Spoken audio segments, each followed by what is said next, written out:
Hello and welcome to the Cricket Digest channel. In this video, let's take a look at much debated Duckworth-Lewis method, which is used to set the revised target when a cricket match is interrupted for any reason, more oftenly due to rain. It is a complex statistical method which is little difficult to understand. However, everyone can understand the logic behind this method. Let's get started. Duckworth-Lewis method is mainly based on resources available to score. Let's take an example of a rain-interrupted match. Team 1 batting first scores 250 runs in their 50 overs and Team 2's chasing gets interrupted by rain when they were 195 for 5 after 40 overs. And due to heavy rain, no further play is possible. To calculate the winner in this case, methods used before Duckworth-Lewis method just to reduce the target by average runs required per over. So, average runs required per over when Team 2 started their chasing was 5. And Team 2's current run rate was 4.8 at the time of interruption, and hence Team 1 would have been the winner. Well, this is not a fair method to judge the winner, because with 5 wickets in their hand, Team 2 would have probably played more aggressively and hence they would have chased down the target very easily. So, these older methods were not fair for the team batting second in this scenario. The Duckworth-Lewis method takes care of all these things and eliminates possible unfair advantages. Now let's see how Duckworth-Lewis method calculates the target. It recognizes that number of wickets and number of overs remaining are the resources available to a team to score runs. According to this, a team has 100% resource at the beginning of an innings. So, whenever a match is interrupted, Duckworth-Lewis method takes number of wickets in hand and the number of overs that are lost into account and calculates the percentage of resource remaining. Duckworth-Lewis method has a resource percentage remaining table which was obtained by considering all the available data of historic matches. Let's see how the target is calculated using this table in the above mentioned case. When rain interrupted the match, Team 2 had 5 wickets in their hand and 10 overs were remaining.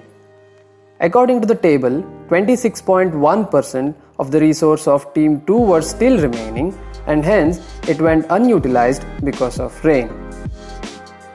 So, they have utilized 73.9% of their resource.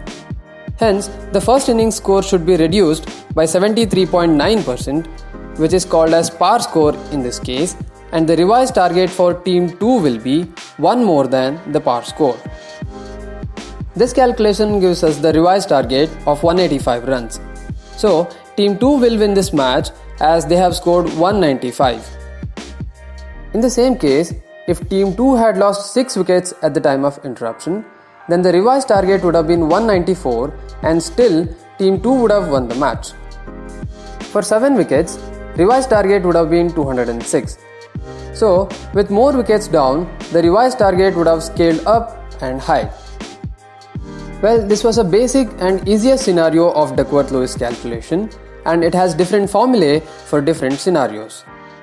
Let's consider 7th match of ICC Cricket World Cup 2019, which was played between Sri Lanka and Afghanistan. Sri Lanka was batting first and their innings was interrupted when they were 182 for 8 after 33 overs. And after the resumption of play, game was reduced to 41 overs. Sri Lanka went on to score 201, but the revised target for Afghanistan was 187. Let's see how this calculation is made.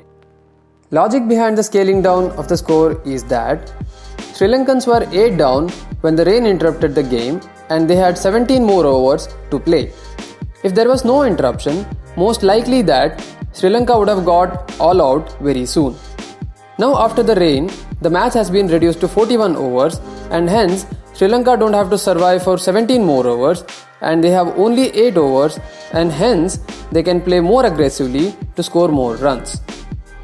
So, this rain interruption is an unfair advantage for Sri Lankan team, and to eliminate this advantage, score will be scaled down using the below formula,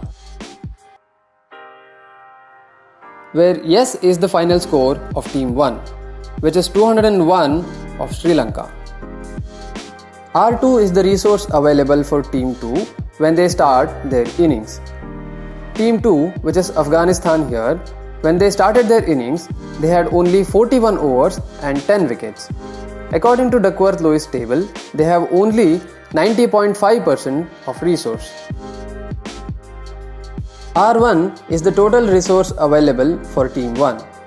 So, when the match was interrupted at 33 overs, Sri Lanka had 17 more overs and 2 wickets remaining. According to Duckworth-Lewis table, they had 11.9% resource available. When the match was resumed, they had only 8 overs to play. So, again referring to the table, they have now 10.9% of resource. So, the resource lost by Sri Lanka is 1%.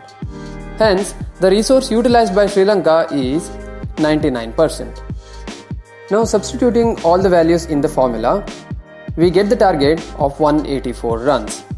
But the actual target was 187, which was derived from Duckworth-Lewis Stern method. The calculation shown was according to Duckworth-Lewis method, but now ICC is using Duckworth-Lewis Stern method. Duckworth-Lewis Stern method is the improved version of Duckworth-Lewis method, and it needs high-end calculations which is possible only with the computers, and hence it is available only in the software form. This is not accessible to the public. Duckworth-Lewis Stern method differs slightly from Duckworth-Lewis method, but logic behind it remains the same. Well, many different scenarios can arise in a match and they all have different formula. We will try to make a separate video for those scenarios and frequently asked questions. If you have any questions, do let us know in the comment section. Until next video, goodbye.